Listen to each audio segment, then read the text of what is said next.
Two guys have Minnesota sports flowing in their veins. Mackey and Judd on Score North and ScoreNorth.com. Well, at least they're flowing in the veins of Judd Zulgad and Declan Goff. Phil off this week. He is not here. That does not mean that Write That Down old school version slows down, but it does mean that that this guy will not be involved. Hold on a second. I've got the big head.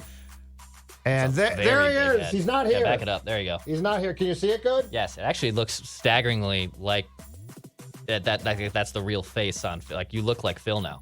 Oh, my God. Well, here's the deal. We don't have Write That Downs from Phil. We don't have an accountability session from Phil. So basically what we're doing is we are going at this alone. But we do have, and this is the most important thing, Write That Down predictions from yours truly, from Declan, and also from our guest picker, Lincoln, who is going to join us shortly here. But before we do that, Declan, let's talk about some of our fine sponsors here, because we appreciate each and every one of them who have sponsored us in 2023 into 2024. And I'm going to start by talking about my good friends at Finch Home Solutions. I needed the beep. Thank you very much. Finch Home Solutions. That's right. They're taking care of any electrical issues that you might have, big or small. I mean, heck, if you need an outlet replaced, Finch Home Solutions going to pull up in that van and they're going to put in or fix an outlet. If you need your house rewired, a major project done, let's say you're remodeling your kitchen. Well, that's going to take some electrical issues, right? Finch Home Solutions can do that. I am on their site right now, finchhomesolutions.com. Panel replacement, car chargers, indoor lighting, electrical repairs. Nice. Long story short, Finch Home Solutions can take care of it all. And you can find out exactly what you get from Finch by going to their redesigned and easy-to-navigate website, finchhomesolutions.com. Finchhomesolutions.com. That is where your problems are solved from an electronics issue. Declan, if I am a little bit sore, which at 54 I often am, who should I consult with to fix myself? You should go to Summit Orthopedics. They have a lot of locations in the metro area. There's one right by Judd's place in SLP. There's one right down the road from me on the east side of town in Woodbury here in the metro. Plus, there's locations outside the metro. You know, there's things outside the metro, as even though someone who grew up in the metro and likes to make assumptions about the rest of the state. Don't be stopped. You know, there's plenty of great Summit Orthopedics locations across the great state of Minnesota. So go to summitortho.com, whether that's upper body, lower body, maybe the Wild, just the entire team. Just go to Summit Orthopedics. We'll get an actual injury diagnosis. Won't be just scooting around that. We'll know what the heck's going on. Go to summitortho.com to learn more. Absolutely. All right. Without further ado, then, again, no accountability session, but all these predictions will count. Let's bring in Lincoln in what looks to be a classic Dante Culpepper jersey. Is that correct? That's correct. That's very nice. Give us some roll. A little roll on. Was that the first big court? I actually saw one, Lincoln, on eBay. I almost pulled the trigger on a few weeks ago. I loved Dante. He was my first favorite. I mean, he was the first quarterback that I remember watching. So I completely empathize with a Dante Culpepper jersey. Yeah, I like the old school look. I mean, I can't pretend I watched him play. I probably wasn't watching until the Favre days. But, you know, I like the retro look. I like I've watched the highlights at least. So absolutely. What caused you to become a fan of a team that continually insists on ripping your heart out? Starting, for you, starting with the Favre year in 2009, when they, which is probably the first time that sports made you cry, if I am guessing correctly. Yeah, no, definitely. That was a heartbreaker. I think, I know you guys always ask about the first memories. I think my first memories of Vikings football probably is 2009. My dad grew up a Vikings fan here in Utah, actually. He just loved, I'm blanking on the name. The guy who took the Super Bowls. Tarkington. He loved Tarkington, sure. Growing up here in Utah, he ended up doing his residency in Minneapolis, so that kind of solidified it. I've been born here in Utah. I'm living here in Provo, so I'm a big BYU guy, but I'm also one of the only Vikings BYU fans, probably. But 2009, my first memory is probably the Steelers game. I think we were in Pittsburgh. Yes. And AP just absolutely obliterated William Gay. Yes. I think it was off of a pass from Brett Favre. And not only did he truck him, but then he decided to step on his face as he got away from him instead of walking around with like 15 yards of space everywhere else. That's probably my first memory with Adrian Peterson. He's my favorite player of all time. So I don't mean to maybe spoil one of your predictions here. So you're a BYU guy. So big Jaren Hall fan then? Are we a big Jaren Big- Hall fan, believer? Big Jaren Hall. Love him. Love it. What's your prediction there? So if Jaren Hall were to start, how successful, let's say as compared to Josh Dobbs or more recently the debacles that we have seen, what's your prediction on how Jaren Hall would fare? I mean, it's hard to say, and I hate to like second guess the coaching staff because they see him every day. But that one drive, or I guess it was 2 drives, but his second drive in Atlanta looked so good, I thought. And maybe I'm a little biased, but like every time he was doing something good, I was like, this is it. I mean, I think here at BYU, he had a good deep ball. I mean, he might not have like a super strong arm, but when he's throwing those like medium length streak type of routes, he's really accurate. I think that's perfect for JJ. So I feel like Jaren Hall might have been our best option even like 4 weeks ago at this point, because I think he's smart. I think he has a good deep ball. I think he knows how to lay it in the breadbasket. And with somebody like JJ, you just got to be smart. Yes, exactly right. And if you can lead him just a little bit with a ball that does not look like a dead duck, that helps too. Yeah, no more hospital balls. All right, Dex, explain what you can about the rules, and then we'll start by going from Lincoln to me to you. Yep. So Lincoln, you know how it works, I'm guessing, from watching and listening. So we'll have 3 predictions here. We'll lead you off. You can make anything about Minnesota sports. It can be show related as well. As long as it's a quantifiable prediction, it will be on the board. So Lincoln, we'll go to you first, and we'll go to Judd, then we'll go to myself, back to Lincoln after that. So, all right, Lincoln, you're in the box here. What's your first swing? All right, and of course, Declan, you guessed it a little bit here with the Jaren Hall prediction. I got to go that direction. Before I do this, I'm going to ask you guys, have they given us any updates with the QB situation? No, probably at the earliest tomorrow. Right now, so in an ordinary week, the starting quarterback talks on Wednesday, and they have announced that there will be no availability to a quarterback today, and that it'll probably be tomorrow. So at the earliest, we'll get clarity on the starting quarterback on Thursday. Okay, with that in mind, I'm going to go ahead and predict. I don't know if it'll be this week, next week, if he's starting. I'm going to say Jaren Hall before the end of the season will throw multiple touchdown passes. Okay, in one game or in I'm going to say, let's say in one 2. game, yeah. He'll have a multiple touchdown pass game before the season's over. Cool. I like it. All right, I am going to. I've been saying this for like 2 weeks now, so write it down. You like writing things down. I'm almost positive I have not written this down yet, so let's get it on the record. The Timberwolves will be scheduled to play on Christmas Day next season. Okay. The Timberwolves will be off the record. I think it's going to be, so they have played, if I'm correct on this, they've played on Christmas Day twice in their history, but they have never played a game at Target Center on Christmas Day. Off the record, I think it's going to be at home. But for the sake of this, just in case, because I don't want to throw that in and be wrong on that. The Timberwolves will be scheduled to play on Christmas Day next season. Okay.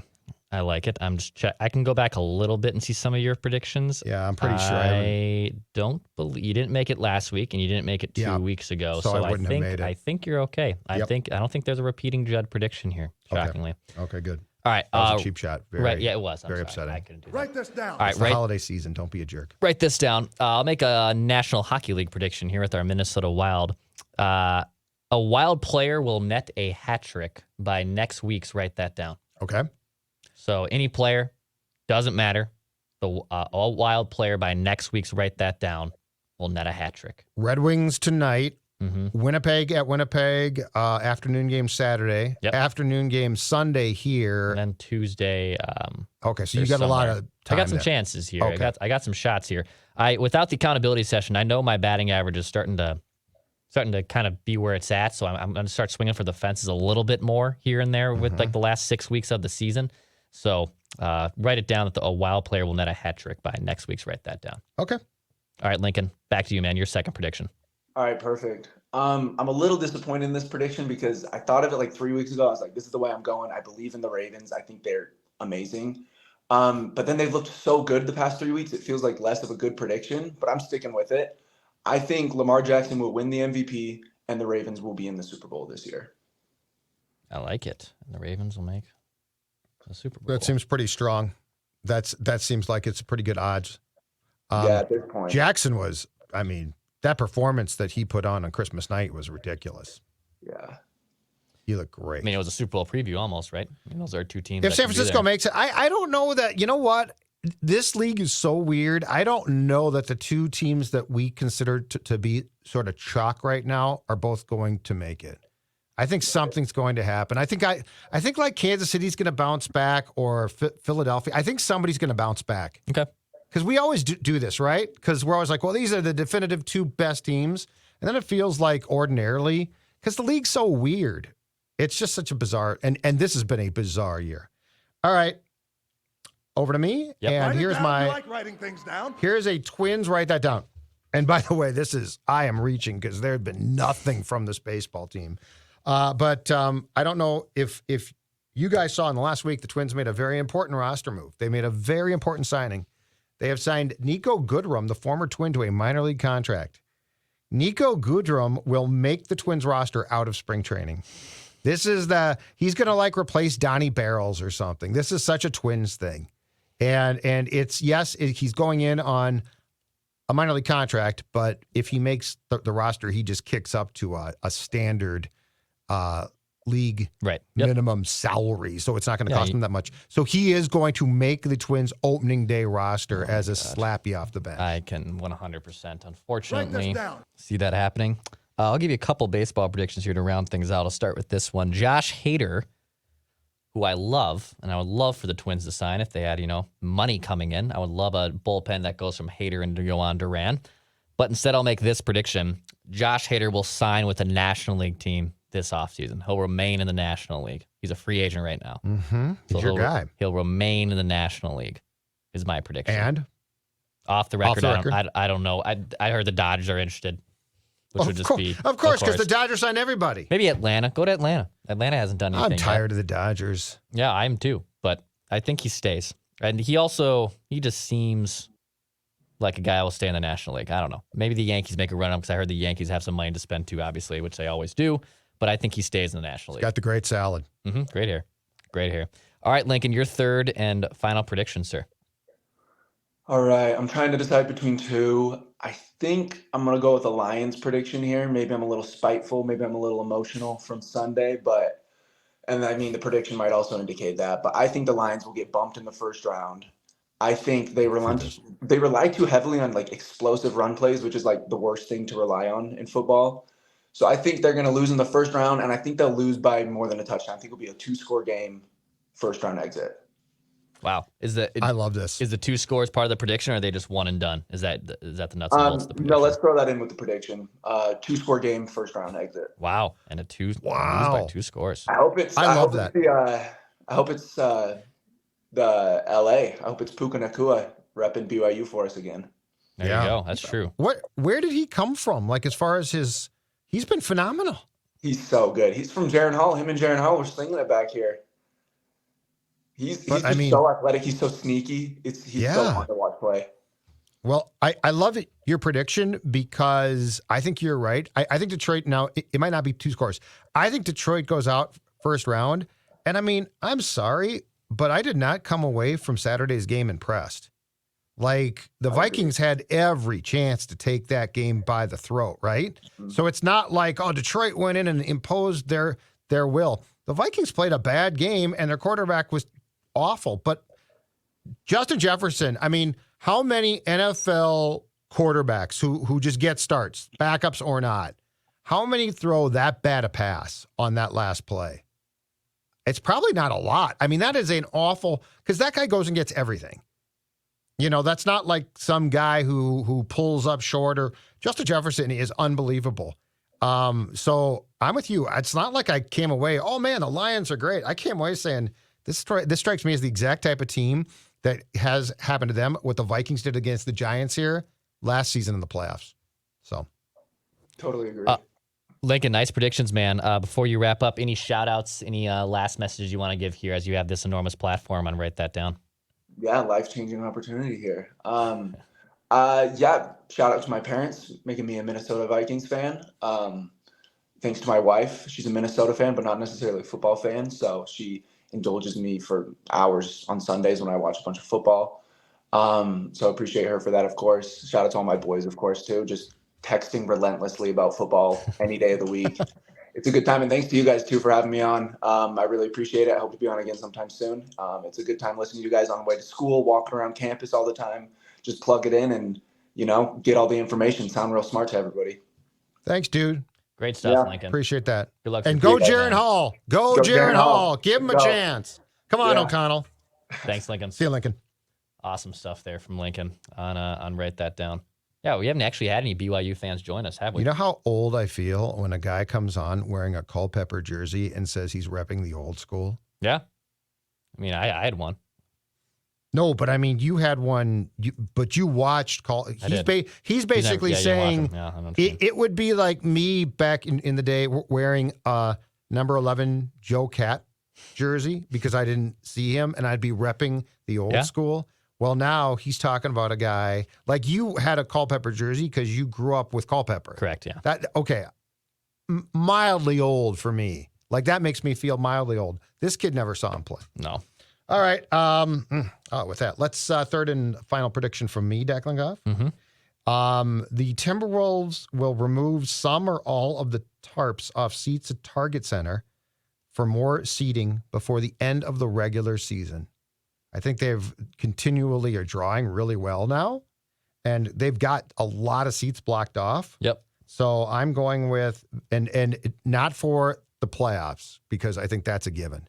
But before the end of the regular season, some or all of those tarps that cover seats are coming off so the Timberwolves can accommodate more fans. I know when the building opened, it was 19,006. I'm not sure what the official capacity is now if those tarps are off, but I do think that the Wolves are going to try and accommodate more fans. Yeah.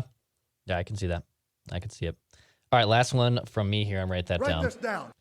We were just talking off mic about Baseball Hall of Fame. Joe Mauer continues to get a lot of these votes that are coming in that are public votes, by the way. This is not a gospel by any. It's kind of like exit polls. Everything could change when the rest of the stuff comes in. But write this down. We will get at least 3 members inducted into the Baseball Hall of Fame. And with the traditional vote, I'm not including legacy votes, which is a different system, how Tony O got in. I'm talking the traditional vote. Okay. We will get at least from the 3. writers. I think Beltre's a lock. Like, that's going to happen. Yes, he is. And Helton missed by 3 or 4 votes last year. And Sheffield's trending in the right direction. Sheff's trending in the right direction. Mauer's trending in the right direction. But you never know. For sure, Beltre's a lock. I think we'll get one. We'll get Beltre. Yep. We'll see what happens when the rest of the votes come in. Well, but I think we'll get at least 3 members in this year's class. And this comes down to there is a thing on the ballot now that says, do you wish your ballot to be made public? Right. And a bunch of guys are like, yeah, or gals are like, yeah, that's fine. So, yeah, there's going to be a certain amount, probably old school, that don't allow that to happen. But you're right. Like right now, what is from the ballots that we've seen, so let's see what's here. Joe at? 70-something%, right? So there has been 50 public ballots tracked. Ryan Thibodeau does he literally tracks this on a Google spreadsheet every year. God bless him. So there's been 50 public ballots. That's 13.5% of the ballots that are known. Yep. Okay. Mauer right now is at 80%. So he's gotten 42 out of the 50 public ballots. And he needs 75%. He needs 75% to get in. So, yeah, I mean, he's ahead of it. He's a Hall of Fame catcher. Yep. Beltre is at 50. Yeah, he's at 51. What's the reaction going to be in this state if he gets in on the first ballot? So I think still at the end of the day, it's going to be mostly positive. But there's going to be some pitchforks people that are just completely flabbergasted that a guy like that could get in. But this proves the point that, I'm sorry, I understand that, you coach Little League in wherever you are, and you don't think that Joe Mauer did enough to hit for power and, wasn't tough enough for whatever reason or wasn't clutch. And by the way, I could debunk those theories in a lot of different ways. He is a first ballot Hall of Famer for what he did as a catcher. It's not debatable. It is not debatable what he accomplished as a catcher. He's a Hall of Fame catcher, as a defensive player, and as a hitter. By the way, yeah, he won both. 3. He won 3 batting titles, and if I'm not mistaken, has never been a catcher who has won a batting title in the National League. Yeah. So what he accomplished as a catcher And look, I get it. He got a big contract. He accomplished Which has nothing to do with in the playoffs. Yes, that's actually the conversation. You The know? contract has always been. It was very weird that people were pissed off when the majority of the time people have been mad at the Twins for not giving out big contracts. Mm-hmm. It's weird that his contract was like, well, look at how much he's making. But that's what you all wanted. Right. But yeah, I think it's the playoffs. But I think when you do what he did at that position, people don't get that it's really special. Now, if he didn't go in on the first ballot, I'm not going to be upset. No, I didn't. But he's got to get. But he's got to get in. He'll get in. Yeah, I mean, even look at guys like first ballot guys that were also around from my youth, right around the same age that Joe was. David Wright's on the ballot this year, first time ballot. He's gotten 4 votes. He's not getting in. No, he's got no chance. Injuries too. Jose Reyes, who was an awesome shortstop for a few years with the Mets, he's gotten 0 votes, right? Chase Utley has only gotten 26 votes, which is only good for 50%. Chase Utley was a really good second baseman and was at the core of those Phillies teams, right? He's not even tracking in the right direction. Joe would have no chance of being in on the first ballot and probably wouldn't and might not get in at all if he had played any other position. Yeah, no, that's true. With those stats. I agree. If he did it if he played first base, if he did this all at first base or right field, he's not in. I don't believe he gets in either. Because then he's a really good player, but he's just a really good player. Yeah. Like what makes him special is what he did from a positional standpoint. And to your point, during his career as a catcher, great defensive catcher. And the thing about it is there's going to be, like it or not, there's going to be more acceptance of time missed when you were a catcher. Yep. So, like, if he played first base, got hurt a bit, the prime example there is David Wright at third base, right? Yeah, he got hurt too much. Played for the Mets in a huge market, was the captain of that team, was absolutely loved, but he played third base and he got hurt. Yeah. That's held against you. In Joe's case, he got hurt, but he played catcher.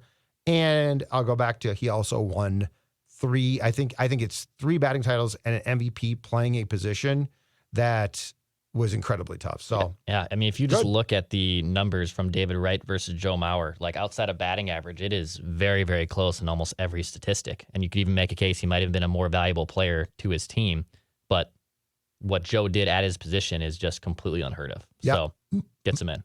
My only question is if Joe had played first base or, to your point, right field, how much longer does he play, and then how many more games does he play? Because he almost certainly does not get hurt, know, as much. And then the concussions. I think the majority of people who are voting, rightfully so, are basically just slashing off his first base years. Yeah. I don't think it's being considered. And that's where fans were like, well, he sucked. He wasn't good when he went to first base. I don't think the people who are voting are concerned about that. No, they're not. So they're not. All right, that's our Write That Down predictions. Phil's going to have a lofty accountability session because, I mean, this spreadsheet, you guys can't see it, but I can't. There's like 6 predictions now on yours, on mine, on the listeners. So there's a lot of work to do when Phil gets back. There he is, his big fat head. Judd showing on the YouTube audience, and for the audience, I'm not calling Phil a fat head. Yeah, you just did. You just called him a fat head. Judd has a fat head. Fat head. Hit the subscribe button for daily Minnesota sports entertainment. This is Minnesota Sports with Mackey and Judd.